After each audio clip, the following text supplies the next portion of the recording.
오늘부터는 예수의 채찍 맞으심에 의한 우리의 치유라는 제목으로 설교했던 찰스 스펄전 목사님의 설교를 통해서 이사야 53장 5절의 말씀을 묵상하겠습니다. 오늘은 이 설교의 첫 번째 요점인 하나님이 죄를 하나의 질병으로 다루심이라는 내용을 읽겠습니다. 먼저 본문의 말씀을 읽겠습니다. 그가 채찍에 맞음으로 우리는 나음을 받았도다. 아멘. 설교 내용을 읽겠습니다. 자, 본문의 의미에 충분히 다가가기 위해 노력하면서 저는 먼저 이 말을 하고 싶습니다. 하나님께서는 무한한 자비 속에서 여기서 죄를 하나의 질병으로 취급하십니다. 그가 채찍에 맞음으로 우리는 나음을 받았도다. 자, 우리 주님의 고난을 통하여 죄가 용서되고 우리가 악의 권세에서 건짐을 받습니다. 여기서 이것이 하나의 치명적인 질병으로부터의 치유로 언급되고 있습니다. 금생의 삶에서 주님은 죄를 하나의 질병으로 다루십니다. 만약 그분이 즉각적으로 죄를 죄로서 다루시고 그에 대해 해명하도록 우리를 그분의 법정에 소환하신다면 우리는 즉시 아무런 소망을 바랄 수 없는 상태로 떨어질 것입니다. 왜냐하면 우리는 그분의 정죄에 해명하지 못할 것이며 그분의 정의로부터 우리 자신을 변호하지 못할 것이기 때문입니다. 크신 긍휼로 그분은 우리를 불쌍히 바라보십니다. 그리고 그분은 한동안 우리의 악한 태도들을 마치 처벌되어야 할 반역적인 죄로 다루기보다는 치료되어야 할 질병들로 취급하십니다. 하나님 편에서 볼 때 그렇게 하는 것은 너무나 자비로운 일입니다. 죄가 질병으로 취급되는 동안에는 그에 상응하는 처우를 받을 것입니다. 만약 우리의 죄악들이 피할 수 없는 질병의 결과라면 우리는 비난보다는 긍휼을 요청할 수 있을 것입니다. 하지만 우리는 고의적으로 죄를 범합니다. 우리는 악을 선택하며 마음속으로 죄를 짓습니다. 따라서 우리는 도덕적 책임을 지고 있으며 그것이 죄를 하나의 거대한 악으로 만듭니다. 죄는 우리의 불행이기보다는 우리의 악입니다. 하지만 하나님께서는 한동안은 그것을 다른 방식으로 바라보십니다. 그분은 우리를 소망의 관점에서 바라보실 수 있습니다. 즉, 그분은 죄를 악한 범죄로서가 아니라 질병으로서 보실 수 있는 것입니다. 여기에 이유가 없는 것이 아닙니다. 심각한 악에 빠진 사람들이 종종 그들의 동료들에 의해 그들이 전적으로 악한 것이 아니라 부분적으로 정신이 온전하지 못해서 그렇게 되었다고 관대하게 판단하는 경우도 있기 때문입니다. 악을 향한 성향은 대개 크든 적든 어느 정도는 정신적 질병을 동반하며 아마도 육체적 질병을 동반하기도 합니다. 하여간 죄는 가장 나쁜 종류의 영적 질병입니다. 자, 죄는 하나의 질병입니다. 왜냐하면 그것은 인간성의 본질적인 부분이 아니며 하나님이 창조하셨을 때 인간 본성의 필수적인 구성 요소가 아니었기 때문입니다. 타락하기 이전의 인간은 더할 나위 없이 진실했습니다. 그때 인간은 온전했습니다. 죄는 병적인 것입니다. 그것은 일종의 암이 자라는 것과 같으며 인간 영혼의 내부에 없어야 하는 것입니다.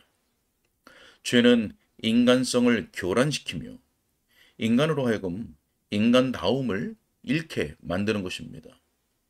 죄는 파괴적입니다. 그것은 인간의 머리에서 왕관을 앗아가며 그의 지성에서 빛을, 그의 마음에서 기쁨을 빼앗습니다. 우리는 인류에게 파괴적인 결과를 미치는 심각한 질병들을 언급할 수 있지만 그 중에서도 최악은 죄입니다. 정녕 죄는 죽음에 이르게 하는 해로운 알이며 거기에서 모든 다른 질병들이 부화되었습니다. 그것은 모든 치명적인 질병들의 원천이며 근거입니다. 자, 죄가 하나의 질병인 이유는 그것이 인간의 전체적인 체계를 어긋나게 하기 때문입니다. 그것은 인간의 더 낮은 기능들을 높은 곳에 위치시키며 몸으로 하여금 영혼을 다스리게 만듭니다. 인간이 말 위에 올라타야 합니다. 하지만 죄인에게는 말이 인간 위에 올라탑니다. 정신이 동물적인 본능들과 성향들을 억제해야 합니다. 하지만 많은 사람들에게서 동물성이 정신적이고 영적인 특성들을 뭉개버리고 맙니다. 예를 들어 얼마나 많은 사람들이 먹고 마시는 것이 마치 존재의 주된 목적인 양 살아가고 있습니까? 그들은 살기 위해 먹는 것이 아니라 먹기 위해 삽니다. 인간의 기능들이 죄로 인해 원활하지 못하며 발작적으로 불규칙하게 작동합니다. 어느 것 하나도 제자리를 지키고 있다고 믿을 수 없습니다. 생명의 힘을 유지하는 균형 상태가 심각하게 훼손되었습니다. 마치 몸의 질병이 이상 증세로 불리듯이 죄는 영혼의 이상 증세입니다. 인간 본성은 뒤죽박죽되었고 건강을 잃었으며 더 이상 인간답지 못합니다. 그는 죄로 말미암아 죽었으니 이는 내가 먹는 날에는 반드시 죽으리라고 경고를 받은 대로입니다. 인간은 질병으로 훼손되었으며 상해를 입었고 병들었고 마비되었으며 오염되었고 부패했습니다. 이는 죄가 그 본래의 특성을 나타낸 정도에 정확히 비례하는 것입니다. 자, 또한 죄는 질병과 마찬가지로 인간을 약화시킵니다. 어떤 사람들에게는 도덕적인 힘이 붕괴되어 거의 찾아보기 힘들 정도입니다. 양심은 치명적인 폐병에 걸린 상태에서 힘겨워하고 그 소모성 질환으로 인해 점점 망가집니다. 이해력은 악에 의해 절름발이가 되고 맙니다. 의지는 악을 위해서라면 강력하지만 선을 위해서는 약합니다. 정직의 원리와 동목을 위한 결심에 인간의 진정한 힘이 놓여 있지만 그것은 악행에 의해서 약화되고 손상되었습니다. 죄는 은밀하게 흐르는 피의 흐름과도 같아서 인간을 위한 필수적인 자양분 중에서 핵심적인 요소들을 빼앗습니다. 어떤 사람들은 선과 악을 분간할 능력조차 잃어버려 거의 죽은 것과 다름없을 정도입니다. 사도는 우리에게 우리가 아직 연약할 때에 기약대로 그리스도께서 경건하지 않은 자를 위하여 죽으셨도다 라고 말합니다. 이 무능함은 죄의 질병으로 인한 직접적인 결과이며 그것이 우리의 전 인간성을 약화시킨 것입니다. 죄는 하나의 질병으로서 어떤 경우에는 극도의 고통과 괴로움을 야기하지만 다른 경우에는 감각을 무디게 합니다. 빈번하게 발생하는 사례는 사람이 죄를 더 많이 지을수록 그것을 더 적게 의식한다는 것입니다. 어떤 악명 높은 범죄에 대하여 많은 사람들이 살인죄로 기소된 당사자를 무죄로 생각한 적이 있습니다. 왜냐하면 그가 자신의 감정을 조금도 드러내지 않았기 때문입니다. 그 비열한 사람에게는 침착함이 있었는데 제 생각으로는 그것이 그가 그 범죄에 매우 친숙했다고 하는 잠정적인 증거였습니다. 만일 무죄한 사람이 큰 잘못에 대한 혐의로 기소되었다면 기소 자체가 그를 두렵게 만듭니다. 그런 경우 상황을 면밀히 검토하고 죄와 수치심을 구분하기만 하면 그는 혐의에서 풀려날 수 있습니다. 수치스러운 행위를 할 수 있는 사람은 그 잘못으로 기소될 때 얼굴을 붉히지 않습니다. 사람은 죄 속으로 더 깊이 들어갈수록 그것이 죄였음을 덜 인정합니다. 마치 아편을 복용하는 사람처럼 그는 갈수록 더 많은 양의 죄의 마약을 복용하는 능력을 획득하게 되어서 마침내 다른 100명의 사람들을 죽일 정도의 치사량도 그에게는 가벼운 영향만 끼칠 뿐인 상태에 이르게 됩니다. 언제든지 거짓말을 할 수 있는 사람은 거짓말장애가 되는 것으로 인한 도덕적 타락을 거의 의식하지 않습니다. 비록 자신이 거짓말장애로 불리는 것에 대해서는 수치스럽게 생각해도 말입니다. 분별력을 잃게 하고 양심을 마비시키는 것은 죄의 질병이 초래하는 최악의 증세들 중에 하나입니다. 인간이 물려받은 다른 질병들과 마찬가지로 죄는 점차로 확실하게 고통을 야기합니다. 죄가 자각될 때 그것이 얼마나 큰 발작을 일으키는지요. 언젠가 양심이 깨어날 것이며 죄를 지은 영혼에게 놀람과 고통으로 가득 채울 것입니다. 이 세상에서가 아니라면 다른 세상에서 틀림없이 그렇게 할 것입니다. 그때는 주의 율법을 어기는 것이 얼마나 무서운 일인지 알게 될 것입니다. 자, 죄는 인간을 오염시키는 질병입니다. 어떤 질병들은 인간을 매우 불결하게 만듭니다. 하나님이 정결에 대한 최고의 판단자이십니다. 그분은 지극히 거룩하시고 죄를 용납하실 수 없기 때문입니다.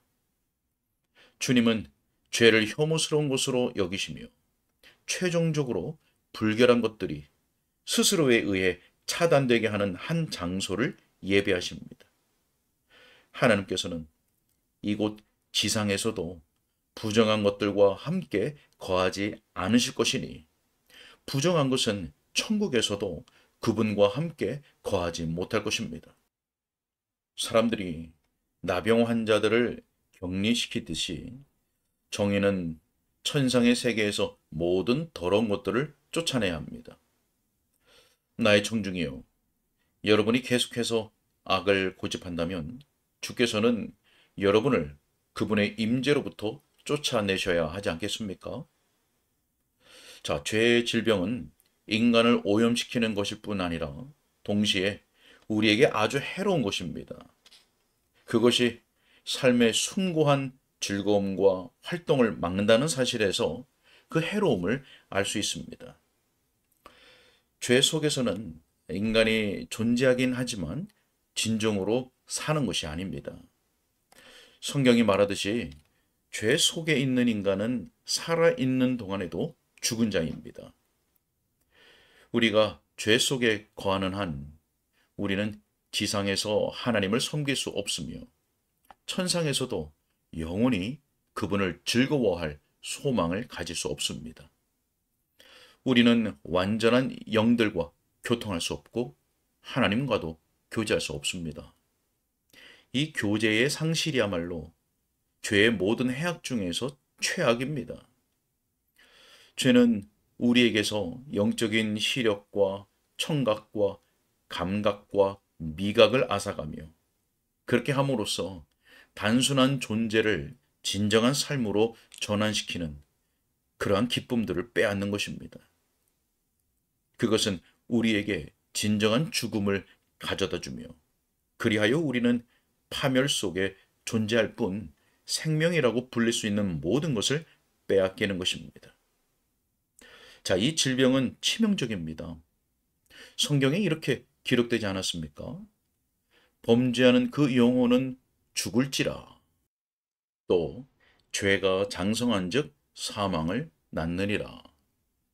죄가 없어지지 않으면 어떤 인간에게도 영생의 소망은 없습니다. 이 죄의 질병은 결코 저절로 소멸되지 않습니다. 악인들은 갈수록 악한 상태로 떨어질 것입니다. 이 현재의 상태에서와 마찬가지로 다른 세상에서도 신자의 성품은 계속해서 발전하고 성숙해지듯이 죄인들은 영적인 죽음의 결과에 따라 갈수록 부패해질 것입니다. 오, 나의 친구들이여. 여러분이 그리스도를 거절한다면 죄가 여러분의 평화와 기쁨과 미래의 전망을 모두 삼킬 것이며 무엇이든 소유할 가치가 있는 모든 것을 여러분에게서 빼앗아 갈 것입니다. 다른 질병들의 경우에는 체질이 질병을 이길 수도 있고 여러분은 회복될 수도 있습니다. 하지만 죄의 질병의 경우에 하나님의 개입이 없다면 여러분 앞에는 영원한 죽음밖에는 아무것도 남지 않을 것입니다. 하나님께서 죄를 하나의 질병으로 다루시는 이유는 그것이 실로 질병이기 때문입니다. 저는 여러분이 그렇게 느끼기를 바랍니다. 그때 여러분은 주께서 이런 방식으로 여러분을 대하심을 감사하게 될 것입니다. 우리 중에서 많은 이들은 죄를 하나의 질병으로 느꼈으며 또한 그것에서 치유되었습니다. 다른 사람들도 주님께 죄를 범하는 것이 얼마나 큰 악인지를 깨달을 수 있기를 바랍니다. 그것은 전염성이 있으며 오염시키며 치유될 수 없는 치명적인 질병입니다. 아마도 누군가 이렇게 말할 것입니다. 왜 당신은 이런 문제를 제기하나요? 그것이 우리를 불쾌한 생각으로 가득하게 만듭니다. 제가 그렇게 하는 이유는 저 교각을 세운 기술자의 경우와 마찬가지입니다. 그 다리가 세워졌을 때 어떤 동료 기술자들이 그에게 말했습니다. 당신은 모든 형태의 난제들을 제기한 셈입니다. 자, 그가 대답했습니다. 예, 제가 그 난제들을 제기한 것은 제가 그것을 풀기 위해서입니다. 자, 그와 마찬가지로 우리가 이 시간에 인간의 본성적인 슬픈 상태에 대해 상세히 말하는 것은 이 본문이 달콤하게 들려주는 영광스러운 치유법을 더 효과적으로 제시하기 위해서입니다. 아멘. 오늘은 여기까지입니다. 네, 죄는 치명적인 질병이죠. 그 어떤 것으로도 치유할 수 없는, 물론 스스로도 치유할 수 없는 치명적인 질병입니다. 이 질병은 오직 성령을 통하여 예수 그리스도의 그 보혈의 공로를 죄인에게 적용시키시는 그 하나님의 값없는 은혜가 아니고서는 치유될 수가 없습니다. 먼저 우리 예수 그리스도를 믿는 신자들이 감사한 것은 이러한 치명적인 죄의 질병으로부터 우리를 치유해 주셨다는 사실이죠. 그리고 우리의 간절한 소망은 다른 사람들도 아직 주 예수 그리스도를 믿어 죄의 사함과 의롭다 하심을 받지 못한 다른 사람들도 이러한 죄의 치명적인 질병을 깨닫고 그 질병에서 치유되는 것입니다. 오늘도 이러한 치명적인 죄의 질병으로부터 우리를 치유하시고 자유하게 하신 하나님의 사랑과 또 예수 그리스도의 은혜를 기억하고 감사하는 가운데 믿음으로 살아갈 수 있기를 간절히 소원합니다. 함께 기도하겠습니다. 자비와 긍휼이 풍성하신 하나님 아버지, 이러한 치명적인 죄의 질병으로부터 우리를 치유하여 주시고 또한 자유케 하신 것을 감사합니다. 오늘도 이 놀라운 하나님의 사랑과 우리 주 예수 그리스도의 그 은혜와 또한 우리를 거룩하게 하신 성령의 능력을 기억하고 생각하고 의지하면서 믿음의 삶을 살아갈 수 있도록 도와주시고 인도하여 주옵소서. 주님께 덕하고 예수님의 이름으로 기도하옵나이다. 아멘.